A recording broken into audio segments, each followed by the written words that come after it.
Grinder வந்து ஸ்லோவாக சுற்றுது, நல்லா அரைக்க மாட்டேங்குது. சரி, நம்ம இது வந்து மோட்டர்லாம் நல்லா தான் இருக்குது. நல்லா கண்டென்சர் மட்டும் மாற்றி செக் பண்ணி பார்க்கலாம். கண்டென்சர் எப்படி மாற்றலாம்னு சொல்லிட்டு உங்களுக்கு நான் காமிக்கிறேன், வாங்க பார்ப்போம்.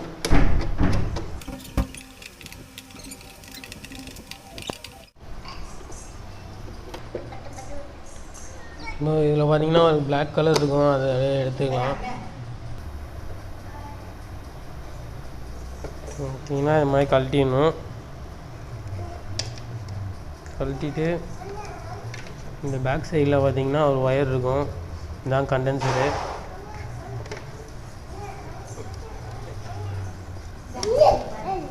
இது வந்து லைட்டாக ஒரு இது மாதிரி தான் இருக்கும், இழுத்திங்கன்னா வந்துடும்.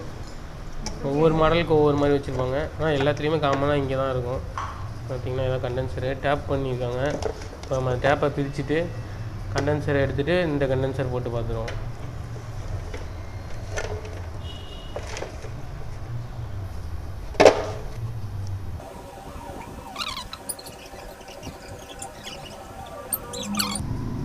இது பார்த்திங்கன்னா பழசு, நம்ம கழட்டி எடுத்தது. அதே ரேட்டிங்கில் வந்து பார்த்திங்கன்னா 6 மைக்ரோஃபாரடு. இது புதுசு, இதே மாதிரி புதுசு ஒன்று வாங்கிக்கோங்க கடையில். இதை வாங்கிட்டு இப்போ இந்த 2 ஒயர்லேயும் வந்து நம்ம எப்படி வேணாலும் ஜாயின் பண்ணிக்கலாம். இப்போ இது மாதிரி டேப் அடிச்சிக்கலாம், இன்சுலேஷன் டேப் எடுத்து அடிச்சிங்க.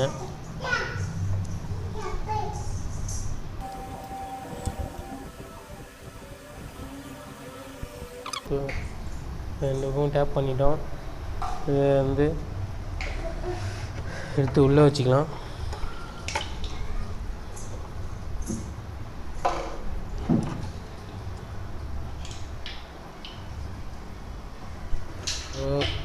அந்த ஒயர் எடுத்து உள்ளே வச்சுருவோம், முடிஞ்சுது. இப்போது நம்ம வந்து செக் பண்ணி பார்த்துட வேண்டியதுதான். ஓகே, எப்படி சுற்றுதுன்னு.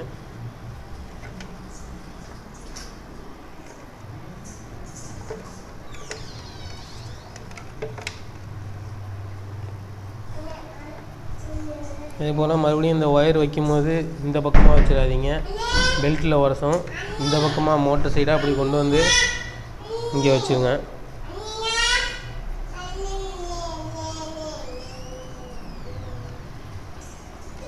அதே போல் இந்த ஹோல்ஸில் இந்த ஒயர் வச்சு மூடிடாதீங்க, அப்புறம் திரும்ப கழட்டி பண்ணுற மாதிரி இருக்கும். இதில் பார்த்தீங்கன்னா பெல்ட்லாம் நல்லா தான் இருக்குது, அப்புறம் இதுவுமே பார்த்தீங்கன்னா நல்லா தான் இருக்குது, புதுசாக தான் இருக்குது. அதனால் இதிலெல்லாம் ஃபால்ட் இருக்க சான்ஸ் இல்லை. அதனால் நம்ம கண்டென்சரை மட்டும் மாற்றிட்டு எப்படி ஓடுதுன்னு பார்ப்போம், நல்லா அரைக்குதான்னு பார்க்கலாம்.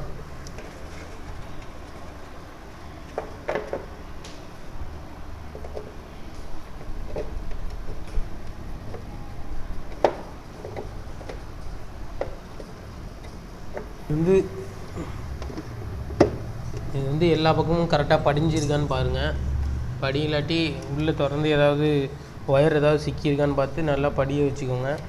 வச்சுட்டு ஃபஸ்ட்டு இந்த பிளாக் கலர் எடுத்து போட்டுக்கோங்க, அப்போ தான் உங்களுக்கு வந்து வெளியில் கலந்து வராது. ஓகே, இப்போ நம்ம திருப்பிக்கலாம். அப்படியே இப்போ ஸ்க்ரூ போட்டுக்குவோம்.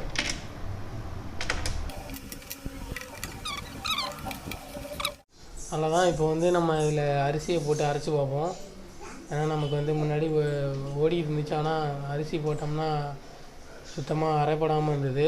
இப்போ போட்டு எப்படி இருக்குன்னு பார்ப்போம். ஆனால் முன்னே விட இப்போ வந்து வேகமாக ஓடுது. வாங்க இப்போ நம்ம ஆன் பண்ணி பார்ப்போம்.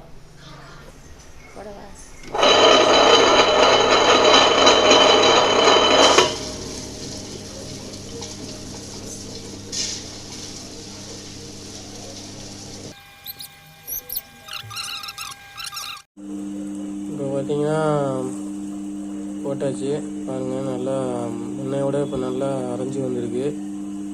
அவ்வளோதான். இதே போல் நீங்களும் மாற்றி செக் பண்ணி பாருங்கள்.